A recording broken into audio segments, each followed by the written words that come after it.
So hello everyone, this is Deepshikha and ये हमारा assignment series का 9th लेक्चर है। इसमें हम लेसन प्लान के बारे में जानेंगे कि लेसन प्लान क्या है, लेसन प्लान को लिखेंगे कैसे, फॉर्मेट कैसा होता है लेसन प्लान में। तो लेसन प्लान हमारा वही वो होता है जो हम माइक्रो टीचिंग के टाइम बनाते हैं। वैसे तो ये माइक्रो टीचिंग जब आप करते हो तभी बन जाता है, ऐसे अलग से बनाना नहीं होता है, लेकिन कुछ बच्चे जो नहीं करते हैं वो लास्ट में बनाते हैं। तो वही उसी के एक फॉर्मेट होता है जो आप वहाँ पे टीचिंग करते टाइम ना पढ़ा रहे होते हो। जैसे टीचिंग करने से पहले हमें एक पूरा फॉर्मेट तैयार करना होता है कि आज टॉपिक हमें क्या पढ़ाना है, उस टॉपिक में क्या क्या कैसे कैसे चीजें बतानी है, वो हमारा लेसन प्लान के अंदर आता है। फिर उसको हम लिखते कैसे हैं तो वो मैं अभी आपको अपने लेसन प्लान से दिखा के बताऊंगी। फिर उसका फॉर्मेट कैसा होता है, मतलब किस कॉपी में बनता है, किस कॉपी में नहीं बनाया जाता है, वो चीज बताऊंगी मैं। इसकी कॉपी मिल आती है जो कि हमें किसी बुक शॉप से मिल जाएगी, जहाँ पे आपके कॉलेज का मिल रहा हो या यूनिवर्सिटी का मिल रहा हो, तो वो मिल जाता है। लेसन प्लान सबका ऐसे ही बनेगा। तो मैं आपको अपना लेसन प्लान दिखाती हूँ अभी। Just wait 2 minutes. Okay, so आते हैं लेसन प्लान पे। सो लेसन प्लान ये मेरा पहला लेसन प्लान है। ये है फिजिकल साइंस का। ठीक है, फिजिकल साइंस का मैं आप लोगों को दिखाने जा रही हूँ कि फिजिकल साइंस का हमारा लेसन प्लान है, जो कि लेसन प्लान 1 है। फिजिकल साइंस 9th क्लास का मैंने बनाया था। Work and energy.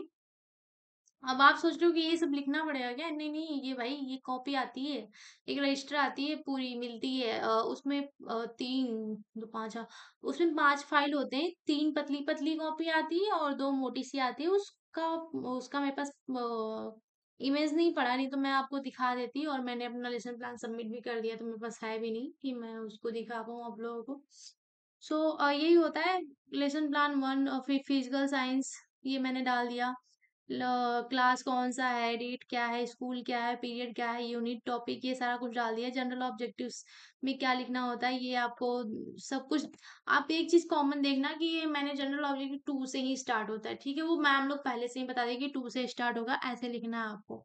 तो ये हमें बताया गया था कि कैसे लिखना है, तो आप समझ सकते हो। फिर स्पेसिफिक ऑब्जेक्टिव हो गया, फिर प्रीवियस नॉलेज हो गया, फिर टीचिंग एड्स।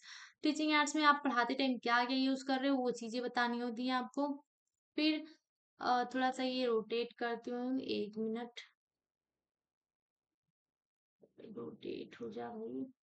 हाँ ठीक है। ठीक है, ये हो गया इंट्रोडक्टरी क्वेश्चन। ठीक है, इंट्रोडक्टरी क्वेश्चन वही जो सेट इंडक्शन आपने लिखा था ना। मैंने जो माइक्रो लेसन प्लान आपको बताया था, तो उसमें मैंने स्किल्स आपको बताई थी कि set induction, explanation, questioning method, ये सारी की चीजें क्या होती हैं। तो उसमें से जो सेट इंडक्शन है ना, वही इंट्रोडक्टरी क्वेश्चन है। तो इंट्रोडक्टरी क्वेश्चन का मतलब हो गया कि जो आप टॉपिक पढ़ाने जा रहे हो ना, उसके बाद उसको डायरेक्ट अनाउंस नहीं करना होता है क्लास में जाके। वो घुमा घुमा के पूछना होता है हमें, घुमा घुमा के उस टॉपिक तक बच्चों को लाना होता है। ठीक है, ताकि बच्चे वहां तक पहुंच जाए, ताकि उनको याद रहे चीजें। आप समझ रहे होंगे कि मैं क्या कहना चाह रही हूँ। तो ये हो गया। बाकी फिर उसके बाद आ जाता है आपका, यहाँ पे मैंने एक चीज मिस कर दिया। यहाँ पे सबसे पहले आएगा स्टेटमेंट ऑफ एम। ठीक है, ये इंट्रोडक्टिव क्वेश्चन खत्म होने के बाद आता है स्टेटमेंट ऑफ एम। मतलब मैंने ये इतना जो क्वेश्चन मैंने बकाया बच्चों को, यानी बकाया नहीं, सॉरी, बताया जो बच्चों को, वो क्या कहते हैं, क्यों बताया, उसका एम क्या था, ये बताना बहुत जरूरी है।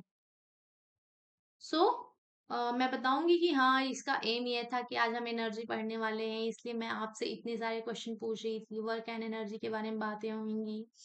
ठीक है, उसके बारे में हम बात करेंगे। फिर यहाँ पे अब स्टार्ट हो जाता है डिफिनीशन ऑफ वर्क। ठीक है, फिर यहाँ पे आएगा एक्सप्लेनेशन। अब उसको आप एक्सप्लेन करोगे। एक्सप्लेनेशन क्या मतलब, एक्सप्लेनेशन स्किल्स था आपका, वो चीजें हो जाएंगी। ठीक है, ऐसे ही सारी चीजें आप एक्सप्लेन करोगे कि क्या चीजें होती हैं। अब यहाँ पे जैसे आप देख रहे होगे कि यहाँ पे पाठ्य वस्तु, पाठ्य वस्तु में मतलब content and items of to be taught, मतलब आप क्या पढ़ाने वाले हो वो चीज लिखना है। तो जैसे मैं काइनेटिक एनर्जी बताने वाली हूँ, डिफिनीशन। ओके, तो यहाँ मैं लिखूंगी kinetic energy. What is kinetic energy? फिर अब यह दिया है कि उद्देश्य एवं विशिष्टीकरण, मतलब उस टाइम पे बच्चों का उद्देश्य, मतलब ये हम क्यों बता रहे हैं, क्या उद्देश्य है और बच्चों का बिहेवियर कैसा है। तो बच्चों को बताने का यही कि उससे हमें काइनेटिक एनर्जी क्या होता है वो जाने उसके बारे में, और उनका बिहेवियर उस टाइम पे क्या होता है। तो वो क्या कहते हैं, जिसको पता रहता है वो हाथ खड़ा करता है और थोड़ा सा बताता है, जिसको नहीं पता रहता है सब चुपचाप सुनते रहते हैं, ठीक है। और वो जो नहीं बता पाते, अच्छे से क्लियर नहीं हो पाता, तो हम बताते हैं काइनेटिक एनर्जी क्या है। फिर उसके बाद छात्र क्रियाएं, पीपल एक्टिविटीज क्या है। तो जब आप कुछ भी एक्सप्लेन कर रहे हो तो बच्चा क्या करता है, बच्चा चुपचाप सुन रहा होता है। तो वही लिख दिया है, स्टूडेंट लिसन केयरफुली। फिर तकनीकी एवं साधन, तकनीकी एवं साधन क्या था, मतलब टेक्निक एंड एड्स कौन सा यूज करा मैंने, तो ऑब्वियसली कौन सा है ये, एक्सप्लेनेशन स्किल्स, याद है आपको जो माइक्रो लेसन प्लान में बताया था, तो वही आ जाएगा एक्सप्लेनेशन टेक्निक, ठीक है। फिर उसमें आउटपुट में क्या आ जाता है आपका, कि उद्देश्य केंद्रित मूल्यांकन। अब आपको मूल्यांकन कैसे करना होता है, इवोल्यूशन से बहुत सारे क्वेश्चन आए थे, आपको याद हो पेपर में। तो हमने यहाँ पे कौन सा इवोल्यूशन किया है, क्वेश्चन के थ्रू पूछ रहे हैं बच्चों से। तो मैंने यहाँ पूछ दिया क्वेश्चन बच्चों से कि what do you mean by kinetic energy. तो बच्चे बता रहे हैं, तो उससे पता भी चल गया, अगर जो बच्चों ने बता दिया आंसर तो मैं समझ गई कि हाँ बच्चों को समझ में आ गया, नहीं बताए तो फिर से समझाऊंगी, ठीक है। आई होप आपको क्लियर होगा।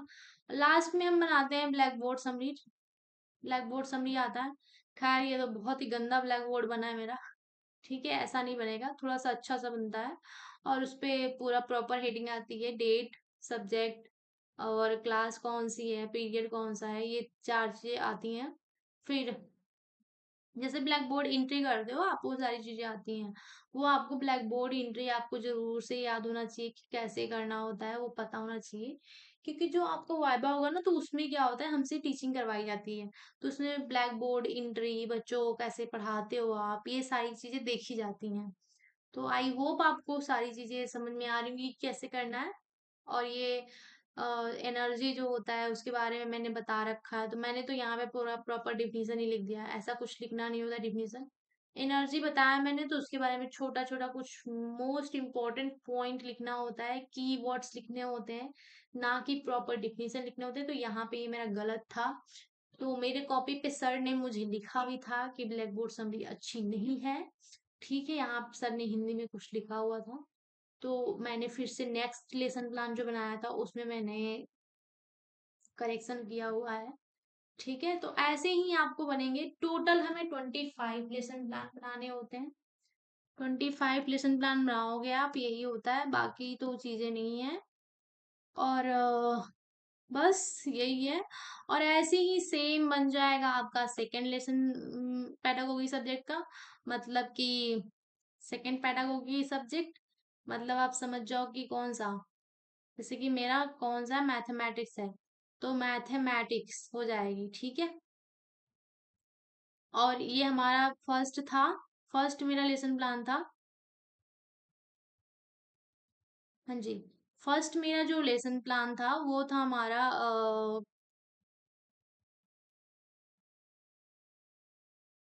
कि मैथमेटिक्स का मैं ढूंढ रही हूँ, लेकिन मैथमेटिक्स का मिल नहीं रहा है। सो छोड़ देते हैं, मैथमेटिक्स भी सेम ऐसे ही है, उसको भी मैं मतलब सेम ही है, कोई उसमें बिल्कुल भी ऐसा नहीं है कि वो अलग तरीके से बनेगा, सेम ही बनेगा दोनों का, ठीक है। तो अभी मुझे इसको अटैच करना पड़ेगा मैथमेटिक्स वाला, तो 1 मिनट आप बस वेट करना, मैं अटैच कर देती हूँ फाइल, या तो छोड़ दो आप, ये आ रहने दो। समझ में नहीं आया। अच्छा 1 मिनट, 1 मिनट, बस 1 मिनट, बस 1 मिनट आप दे दो मेरे को, मैं करती हूँ। सो आई होप आप लोगों को ये समझ में आया होगा लेसन प्लान। बस मैं लेसन प्लान में इसका दिखा देती हूँ आप लोगों को, ताकि आपको ये भी अच्छे से क्लियर हो जाए, आपको समझ में आए चीजें। नहीं तो फिर आप कहोगे कि लो, मैथमेटिक्स का तो दिखा ही नहीं, जो मैथमेटिक्स वाले स्टूडेंट होंगे। तो मैं दिखा देती हूँ ताकि आप लोगों को और सब कुछ क्लियर हो जाए अच्छे से। वैसे मैंने बता तो दिया ही है कि सेम ही है, कुछ इसमें अलग नहीं है। तो ऐसी ही सेम। और बाकी आपको कॉपी कैसी लेनी है वो आप प्लीज अपने कॉलेज में पता कर लीजिएगा, क्योंकि आपके कॉलेज में कैसा बनेगा ये आप ही जानते होगे। हम मुझे नहीं पता है, ये मेरे कॉलेज का था, आईएमटी कॉलेज का, कि कैसा वो था, तो इसलिए मैंने अपना लेसन प्लान बताया, आपको दिखाया यहाँ पे। सो ये आपका आ गया मैथमेटिक्स, अटैच हो गई फाइल। ये रहा मैथमेटिक्स का। हम सो सॉरी, थोड़ा सा वीडियो बोरिंग हो रही है, लेकिन अभी थोड़ा सा अटैच करना तो क्या कर सकते हैं। ये है मैथमेटिक्स, तो मैंने कहा था ना सेम ही आएगा, यही सब्जेक्ट में बस चेंज होता है, मैथमेटिक्स, ठीक है। वहाँ पे फिजिकल साइंस है, यहाँ पे मैथमेटिक्स हो जाएगा। फिर क्लास एंड सेक्शन हो गया, स्कूल हो गया, सेम चीजें वही आ जाएंगी। टॉपिक मैंने रेशनल नंबर लिया था। जनरल ऑब्जेक्टिव हो गई सारी चीजें, और स्पेसिफिक ऑब्जेक्टिव हो गया, ये हो गई। टीचिंग एड हो गया, टीचिंग एड में मैंने चार्ट यूज किया था। तो मुझे नहीं लगता कि फिर से पूरा प्रॉपर तरीके से बताना चाहिए कि इंट्रोडक्टरी क्वेश्चन क्या होते हैं, क्योंकि मैंने पहले ही बता दिया है कि इंट्रोडक्टरी क्वेश्चन क्या होता है। कि ये क्वेश्चन आई थिंक पूछ सकता है वाइवा में, कि ऐसे आया टीचर और यही पूछ दिया कि इंट्रोडक्टरी क्वेश्चन क्या होते हैं, बताइए। तो आपको बताना होगा कि इंट्रोडक्टरी क्वेश्चन क्या होता है, कि वे क्वेश्चन जो हम टॉपिक को अनाउंस नहीं करते हैं पहले, और बच्चों से पूछ पूछ के उनकी जो प्रीवियस नॉलेज है उसके अकॉर्डिंग पूछ पूछ के उनसे पूछते रहते हैं, और जो हमारे राउंड ऑफ में चीजें होती हैं उसको भी इन्वॉल्व करते हैं, जो हमारे क्लास में चीजें होती हैं उनको भी इन्वॉल्व किया जाता है। उसके अकॉर्डिंग जो हमारा क्वेश्चन जनरेट होता है और बच्चे उस क्वेश्चन के थ्रू उस टॉपिक पे पहुंचते हैं, वही हमारा हो जाता है इंट्रोडक्टरी क्वेश्चन। समझ गए। फिर आ जाएगा statement of AIIMS. Statement of AIIMS वही कि ये क्वेश्चन क्यों पूछा आपने, इसका क्या एम था। तो हमने इसीलिए पूछा ताकि आप टॉपिक तक पहुंच जाओ, और आज हमारा जो एम है, मेन मुद्दा क्या है, कि हम आपको रेशनल नंबर बताएंगे, ठीक है। फिर उसको एक्सप्लेन करेंगे, एक्सप्लेन करने के बाद फिर उसके बारे में एक्सप्लेन करने के बाद क्या आएगा, कुछ क्वेश्चन जनरेट होंगे। एक्सप्लेन करने के बाद क्या करते थे हमारे टीचर्स, कुछ क्वेश्चन पूछते थे कि अच्छा ये बताओ ये क्या होता है। जैसे रेशनल नंबर पढ़ाने के बाद पूछ देंगे नंबर क्या होता है बताइए, तो अब नंबर बताना होता है हमें, बच्चे नंबर का आंसर देते हैं। तो हमारा डिप्लीमेंट्री क्वेश्चन हो जाता है कि क्या क्वेश्चन जनरेट हो रहा है, ठीक है, वो चीजें हो जाती हैं। फिर आप एक्सप्लेन करते हो, फिर क्वेश्चन जनरेट करते हो, फिर आपका होता है कि ब्लैक बोर्ड पे क्या लिखा आपने वो समझी, फिर होमवर्क। बस ऐसे ही चीजें हो जाएंगी, खत्म कहानी। ये बस यही हो जाएंगे, और बाकी लास्ट में जो मेन चीज रहेगी वो मैं बता देती हूँ आपको, कि जो हमारे लेसन प्लान है टोटल 25 बनेंगे, ठीक है। तो दोनों पैडागोगी सब्जेक्ट के बनते हैं लेसन प्लान, 25 टोटल बनते हैं। 25 में 13 आप किसी एक का बना लीजिए, और 12 किसी एक का बना लीजिए। ये बस मैं अपने कॉलेज का बता रही हूँ कि ये 25 हमें दिया गया था बनाने के लिए। बाकी आपके कॉलेज से भी आई थिंक आपको बताया गया होगा, और नहीं बताया गया तो वेल एंड गुड, आप सिर्फ 25 ही लिख लीजिए। और जो मैंने ये अपना जो लेसन प्लान दिखाया है इससे भी आप लिख सकते हो, अगर जो आपकी pedagogy subject mathematics and physical science है तो। सो आज का लेक्चर यहीं पे हम एंड करते हैं। आई होप ये आपको वीडियो पसंद आएगी, और अगर जो वीडियो पसंद आए तो प्लीज लाइक सब्सक्राइब कर दीजिएगा। चलिए, थैंक यू सो मच यहाँ तक वीडियो देखने के लिए। Bye bye, take care. अगर जो कोई भी और डाउट होता है तो आप कमेंट कर देना, मैं डेफिनेटली उसका रिप्लाई कर दूंगी। और अगर जो आपको इस लेसन प्लान का पीडीएफ चाहिए तो डिस्क्रिप्शन बॉक्स में मेरी ईमेल आईडी पड़ी हुई है, उस पे आप मैसेज कर देना, जिससे मैं आपको इसका पीडीएफ प्रोवाइड कर दूं। एक्चुअली मेरे पास कोई अभी ग्रुप नहीं है, क्योंकि ये मैंने नया नया चैनल स्टार्ट करा हुआ है। So I hope you understand. So चलते हैं, bye bye, take care, thank you so much.